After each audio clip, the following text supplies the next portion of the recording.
നമസ്കാരം, ഞാൻ മനോജ് നെടിയാക്കൽ. പുതിയൊരു വീഡിയോയിലേക്ക് എല്ലാവർക്കും സ്വാഗതം. ഇന്നത്തെ നമ്മുടെ വീഡിയോ എന്ന് പറയുന്നത് ഈ വർഷം റബ്ബറിൻ്റെ പാലുൽപാദനം നഷ്ടപ്പെടാനുള്ള സാധ്യതയാണ് കാണുന്നത്. നിങ്ങൾ ടെൻഷൻ അടിക്കേണ്ട, എല്ലാവർക്കും ഇല്ല, ചില ആൾക്കാർക്ക് മാത്രമേ ഉള്ളൂ. അത് ഞാൻ വീഡിയോയിലൂടെ കാണിക്കാൻ ആർക്കൊക്കെയാണെന്നുള്ളത്. ഇതുവരെ എൻ്റെ ചാനൽ സബ്സ്ക്രൈബ് ചെയ്ത എല്ലാവർക്കും നന്ദിയുണ്ട്. നിങ്ങൾ ഇതുവരെ എൻ്റെ ചാനൽ സബ്സ്ക്രൈബ് ചെയ്തിട്ടില്ലെങ്കിൽ ദയവായിട്ടൊന്ന് സബ്സ്ക്രൈബ് ചെയ്യണം. ലൈക്ക് ചെയ്തെന്ന് എല്ലാവരും സപ്പോർട്ട് ചെയ്യണം. മറ്റ് ഗ്രൂപ്പിലോട്ടൊക്കെ ഒന്ന് ഷെയർ ചെയ്യണം. നിങ്ങൾ സബ്സ്ക്രൈബ് ചെയ്ത് വെക്കുമ്പോൾ ഞാൻ ചെയ്യുന്ന ഇതേപോലെയുള്ള ഇൻഫർമേറ്റീവ് ആയിട്ടുള്ള വീഡിയോസ് നിങ്ങൾക്ക് നോട്ടിഫിക്കേഷനായിട്ട് ലഭിക്കുന്നതായിരിക്കും.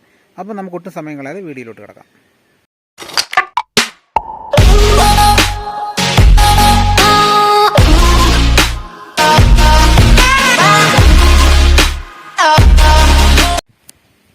ഞാൻ ആദ്യം തന്നെ എൻ്റെ തോട്ടത്തിൻ്റെ അവസ്ഥ ഞാൻ കാണിച്ചു തരാം. ദാണ്ട കണ്ടില്ലേ, മൊത്തം കംപ്ലീറ്റ് ഇലയും പൊഴിഞ്ഞു പോയിരിക്കുകയാണ്.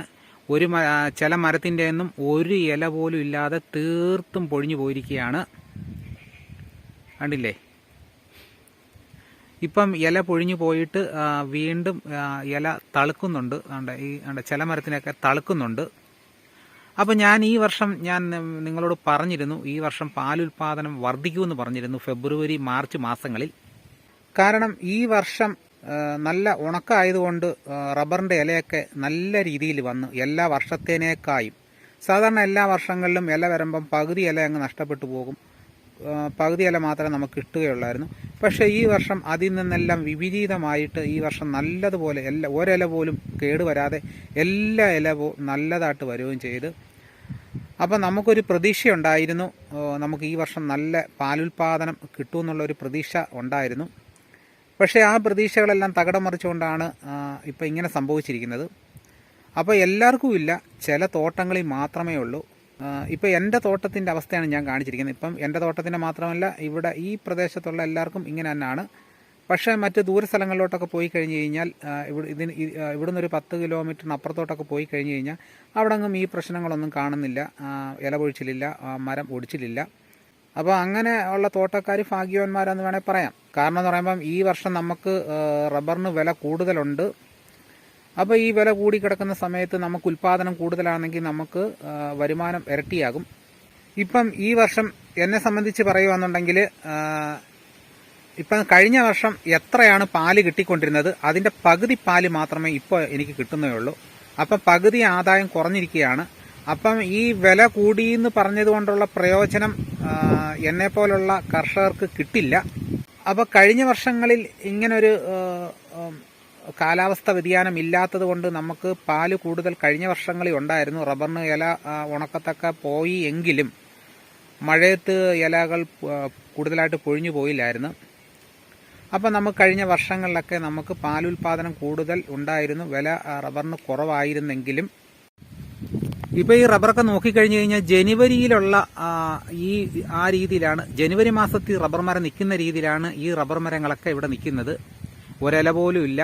ഇപ്പം നമുക്ക് ഈ റബ്ബറിൻ്റെ അകത്ത് ഇലയുണ്ടെങ്കിൽ മാത്രമേ നമുക്ക് പാലുൽപാദനം റബ്ബറിന് നടക്കുകയുള്ളൂ.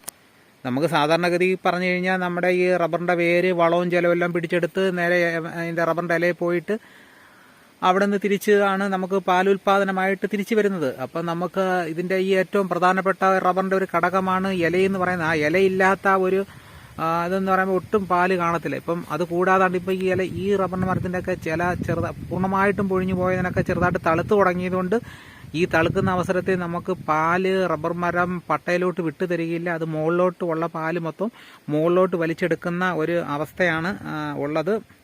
ഈ വർഷം നമുക്ക് ഇല പൊഴിയാനുള്ള കാരണമെന്ന് പറഞ്ഞു കഴിഞ്ഞാൽ, ഈ ജനുവരി ഫെബ്രുവരി മാർച്ച് ഏപ്രിൽ മെയ് മാസം വരെയും നല്ല ചൂടായിരുന്നു, ഭയങ്കരമായിട്ട് ചൂടായിരുന്നു. 40 ഡിഗ്രിക്ക് മുകളിലൊക്കെ വരെ ചൂട് വന്നിരുന്നു, മഴ കുറവായിരുന്നു. അപ്പോൾ ആ സന്ദർഭങ്ങളിൽ കടലിലെ വെള്ളമൊക്കെ നീരാവിയായിട്ട് പോയി. ഇപ്പം ആ വെള്ളമെല്ലാം കൂടാണ് ഇപ്പം മഴയായിട്ട് ഇപ്പം ഭൂമിയിലോട്ട് പതിച്ചുകൊണ്ടിരിക്കുന്നത്.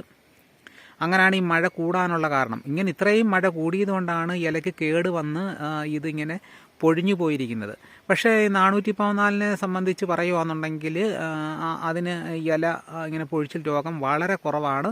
ഇപ്പം ഏറ്റവും കൂടുതൽ ഈ ഇല പൊഴിച്ചിൽ വരുന്നത് ഈ 600 RRI 600 നാടൻ മരം, ആ മരത്തിനാണ്. പിന്നെ 105-ന് കാൽഭാഗം ഇലയൊക്കെ കാണും, മുക്കാലും പൊഴിഞ്ഞു പോകും, എന്നാലും കാൽഭാഗമൊക്കെ കാണും. പക്ഷെ പൂർണ്ണമായിട്ടും പൊഴിഞ്ഞു പോകുന്നത് നാടൻ മരത്തിനും RRI 600 ഇനത്തിൽപ്പെട്ട റബ്ബർ മരങ്ങൾക്കാണ്. ഇപ്പോൾ ഒരാഴ്ച കൊണ്ട് വെയിലടിക്കാൻ തുടങ്ങിയപ്പോഴത്തേക്ക് ഭയങ്കര നമ്മൾ വേനൽക്കാലത്തെ അതേമാതിരി ഭയങ്കര ചൂടാണ്. അപ്പം അത് നമുക്ക് ഈ കാലാവസ്ഥ എന്ന് പറയുന്നത് റബ്ബറിന് അനുകൂലമായിട്ടുള്ള ഒരു കാലാവസ്ഥയല്ല. റബ്ബറിന് അനുകൂലമായിട്ടുള്ള കാലാവസ്ഥയിലാണെങ്കിൽ മാത്രമേ നല്ല പാലുൽപാദനം കിട്ടുകയുള്ളൂ. അപ്പം നമുക്കിപ്പം ഈ റബ്ബറിന് വില കൂടിയതുകൊണ്ട് നമുക്കതിൻ്റെ പ്രയോജനം കിട്ടുന്നില്ല. ഇപ്പം നിങ്ങളുടെ ഈ റബ്ബർ മരത്തിന് ഇങ്ങനത്തെ അവസ്ഥയാണെന്നുണ്ടെങ്കിൽ ഇപ്പം ഈ തളുത്ത് വരുന്ന സമയത്ത് നമുക്ക് കുറച്ച് യൂറിയ, ഒരുപാട് വേണ്ട, കുറച്ച് യൂറിയ ഇട്ട് കൊടുക്കുകയെന്നുണ്ടെങ്കിൽ തളുക്കാൻ നല്ലതായിരിക്കും. എല്ലാ വളത്തിൻ്റെ കൂടെയും യൂറിയ വരുന്നുണ്ട്. മണ്ണിൽ യൂറിയയുടെ അംശം കൂടുതലാണ്. അതിനാൽ ഒരുപാട് ഇട്ട് കൊടുക്കേണ്ട, ശകലം കുറച്ച് ഒരു മരത്തിന് 100 ഗ്രാം കിട്ടുന്ന രീതിയിൽ മാത്രം നമ്മൾ വളം ഇടയ്ക്ക് കൂടെ ചേറി കൊടുത്താൽ മതിയായിരിക്കും. നമ്മൾ ചില ഭാഗങ്ങളിൽ ചെന്ന് കഴിഞ്ഞാൽ റബ്ബർ മരത്തിൻ്റെ ഒരു ഇല പോലും പൊഴിഞ്ഞിട്ടില്ല, അവിടെ കാറ്റടിച്ചൊരു മരം ഒടിഞ്ഞിട്ടില്ല. പക്ഷേ എന്നെ സംബന്ധിച്ച് പറയുകയാണെന്നുണ്ടെങ്കിൽ എൻ്റെ ഈ റബ്ബർ മരത്തിന് എൻ്റെ ഈ ജീവിതത്തിൽ ആദ്യമായിട്ടാണ് ഇത്രയും ഇല പൊഴിഞ്ഞു പോയിരിക്കുന്നത്. ഇതിനു മുമ്പുള്ള വർഷങ്ങൾ എൻ്റെ ഒരു ആദ്യത്തെ അനുഭവമാണ് ഇങ്ങനത്തെ ഒരു അനുഭവം.